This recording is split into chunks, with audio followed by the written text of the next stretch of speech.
Morning, guys. Keith at Crypto Bullseye. It is the most important day in crypto in years. It is tariff day, guys. What happens if the market crashes today? What happens if we get a capitulation? What happens if it's a red herring and this is actually the bottom and the markets are going to move up from today?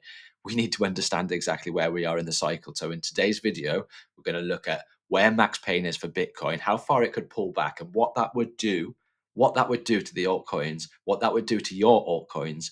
We've got lots to talk about today, guys. What is the impact going to be on tariff day? Let's find out. Where do we start, guys? We start with Bitcoin. We need to understand what will happen if we do get max pain today, how far Bitcoin can go, how far can Bitcoin sustain to make sure it holds its higher low and we continue the last leg of the crypto market. Last leg of the crypto market will include alt season. And that's what we're waiting for, guys. But we need to paint that bigger picture. And there is uncertainty within the markets. There's no doubt, guys, we don't know what's going to happen when the markets open today. So we just need to understand and prepare exactly where we are in the cycle. And I want to ask you a lot of questions in this video, guys. I want to ask you a lot of questions. And by the end of the video, hopefully you'll get a greater understanding of exactly where we are in the cycle. More importantly, why I think this is where we are in the cycle. But before we do that, let's get Bitcoin out of the day. Bitcoin is trading at $84,318. So one thing we can see about Bitcoin since the start of its rally, one thing that it's done is it's held its 50% level and its 50% level each time, 50% and 50%. So the 50% level, guys, which is not even a fib number, is the one that Bitcoin has been holding. That's the one that we need to pay attention to. That's sat at 79,149. So if we do get a break, if we do get a close below that level, guys, expect further downside. Clues look left. Where's further downside, guys? Of course, this previous resistance point, which you would expect to flip as support, guys, that sat at $65,000. So max pain today in Bitcoin, we could go all the way to $65 if things went wrong. But we're going to further analyze to find out exactly what would need to happen on the dominance, what would need to happen on the dollar, what would need to happen as far as sentiment's concerned for us to get max pain today. So that's Bitcoin. We're going to zoom in on the hourly quickly to find out exactly how we've run. You can see we got this big wick to the downside, this big fake out, and then a push up to the upside. Now, this is the 1 hour. So we've got 24 candles within one day within this chart. So it is very lower time frame, but we can get an identification that we are putting in higher highs and we are putting in higher lows in the short term, guys. But things could change when the market's open. Things could change quick. So that is the shorter time frame, and we're worried about the higher time frame at the moment. Where are we in the cycle? We talk about this, guys. We talk about the Wall Street cheat sheet. So we talk about the Wall Street cheat sheet. Why is this significant? Why is it important? Why is it even a thing, guys? Because we are driven by emotions. The markets are driven by human sentiment. Human sentiment goes through all of these different emotions during the market cycle, guys. Guess what? Because we're holding assets. And when you're holding assets, you feel emotions. You either feel fear, you feel greed, you feel complacency, you feel anxiety, you feel denial, you feel capitulation. You feel all of these different emotions during a market cycle when you're in that market cycle. When you're out the market cycle, guys, the emotions just completely go. However, we're in crypto, we're in the market cycle. We need to understand exactly where we are. So we look at the Wall Street cheat sheet, guys, and this is a good realization of crypto charts, guys. This is how it makes you feel during a business cycle. And what we did is we looked at this on the Cardano chart, and this is something that I done ages ago, guys, on the Cardano chart. And if you just look at the Cardano chart, disbelief, hope, optimism, belief, thrill, euphoria, and then you get the nasty bear market, complacency, anxiety, denial, disbelief, panic, depression. Look at this phase here, guys. This phase here is designed to wipe out the market. It is designed to make you feel completely bored, to make you get gains, to make you get losses, more gains, more losses. You just got completely fed up with crypto during this period. That period lasted for 932 days, guys. So would you have got bored during that period of 932 days? Then you get disbelief and then you get optimism. So we're looking for optimism next, but we look for Bitcoin for optimism first. So we know the levels that Bitcoin needs to hold in the short term. The next thing we're going to look at is dominance. So Bitcoin dominance, I put this on Twitter, guys.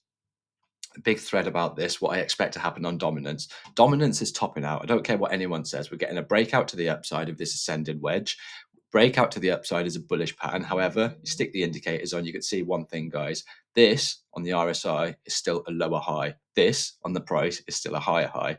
Show momentum is getting lost. Momentum's getting lost. When will this be invalidated? When that takes out the previous high up here. 74. We're currently at 65. So if you look at how many times it's happened before, it doesn't happen very often on the RSI. This thing, the Bitcoin dominance, is getting exhausted. This thing needs to drop. Might get one last leg to come back and test this wick to fill this wick at 64%. However, this thing's exhausted, guys. Look at the indicators. Oversold, overbought, overbought. Needs to pull back, guys. You look on the weekly, overbought, overbought, needs to pull back. So we go back. I digress. We go back to the Wall Street cheat sheet. And the thing that I wanted to tell you in this video is when you're at a market top, guys, the retailer all in the market, you get this thing called euphoria. At euphoria, that is when the most people are in the market, guys. When we've got euphoria, that's when everybody thinks the market's going to come up. You come back down, you put in a higher low. Guess what? Next one's a lower high. You've got complacency, anxiety, denial, panic, capitulation. Now, I want to ask you one question. Did you feel euphoria during this cycle? Did you feel that you got huge gains as far as altcoins are concerned? Do you feel that the alt rally and alt seasons already happened when we didn't get a break and we didn't get a close of total 3, which represents it didn't beat the all-time high of 2021, which means there's less people in crypto now, less transactional value on the networks than 2021, which was 4 years ago, guys. Absolute bull as far as I'm concerned. So we're not feeling euphoria at the moment, guys. We're feeling fear, we're feeling panic, we're feeling anger, we're feeling depression, we're feeling disbelief. Guess what? Look at Bitcoin, guys. We're feeling all of those emotions. We're feeling fearful. As far as our altcoins bags are concerned, we're so fearful at the moment. We are not, and I repeat, guys, we are not euphoric. We are not at the top of a cycle where we've got complete euphoria, where everyone thinks it's going to the moon. Not everyone thinks it's going to the moon, guys. Trust me. You look on Twitter, you look all over YouTube, guys. There's so many bears out there. People are saying Q4 is going to be the one. End of Q3 is going to be the one. Selling may go away. Liquidity is coming out. And I've said time and time again, I think May is going to be the red herring this year. And I think May, crypto will run.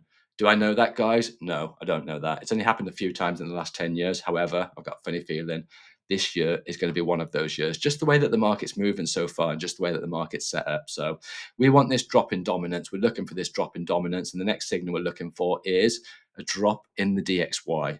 This is something that Mr. Trump wants, guys. We want rejection here, and then we want another move to the downside. What else could happen, guys? We could get a relief on tariffs. There's so many different undecisions at the moment that we don't know which way that the market's going to move. And that is the thing that's creating capitulation, panic, anger, depression, disbelief. Now, capitulation.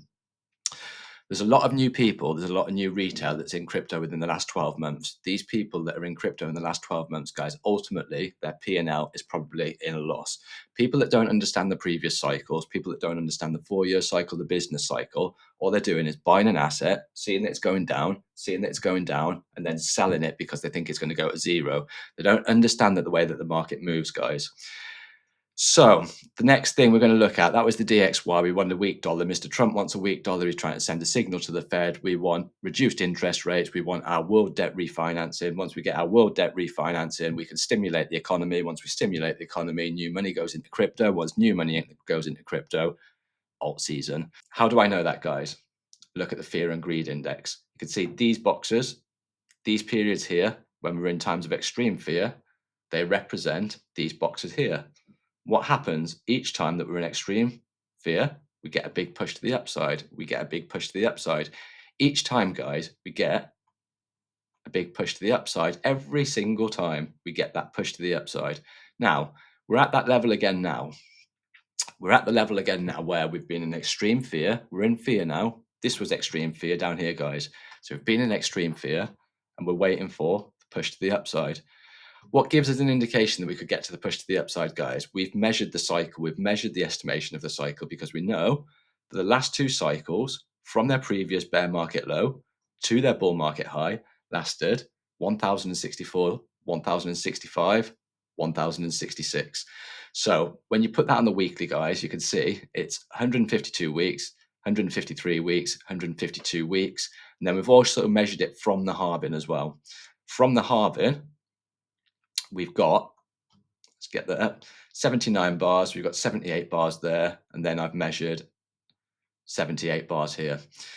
So that gives me an estimation, guys, because I've looked at the previous cycles, I've looked at the previous 2 cycles, and we've got 152, 153, we've got 78, we've got 79. And that's just given us an estimation, guys, as to when the cycle needs to end, or roughly when the cycle might end, guys. It's not an exact science. Will it happen? Probably not. It just gives me a bit of wiggle room as far as how long I need to be in the market's concerned. So it doesn't look long as far as how long we've got left in the cycle's concerned. However, that is 28 weeks, guys. 28 weeks till the end of the measurement. And remember, it's an estimation to make you understand exactly how long that you can be expected to be in the market. Now, I've got my metric, guys. Everybody knows what my metric is. It is the break and close of total 3. Let me find it. Total 3 down here. Break and close of total 3. Once this happens, guys, and people are going to hate me for this, once this happens, get that up. Once we get a break and a close of the previous all-time high of total 3, and I'm like a broken record, guys, but anyone that's new to watching this is my alt season indicator. So once we break, nearly broke, we tested. Once we break, I'm going to be scaling out, guys, during a 10 to 12 week period. So if I scale out during a 10 to 12 week period, guys, and I scale out all of my position after 10 to 12 weeks, 8 to 12 weeks, whatever it is, guys, once I've scaled my position out and then we've got an extra 8, 9, 10 weeks of alt season, if that happens, guys, I'm not banking on it. If that happens, what would I do? I'd use some of the capital that I've taken out, a small percentage, and then I would trade that. What is the advantage of trading the last part of the cycle, guys?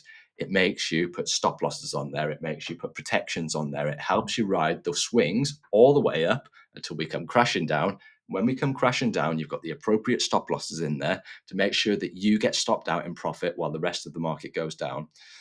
Right, okay, guys, so it is an important day. It is tariff day. If we drop, we could drop all the way to 64,000. But potentially, guys, it could be a pump. Potentially, it could be a red herring. Potentially, it could be a bottom. And the thing that we need to break and close above for us to start testing all-time highs is this 92 to 93,000 level. That is just going to be a strong resistance level. So there's the key points for today, guys. Let me know what you think. Let me know what you want me to cover next, and I'll see you in the next one.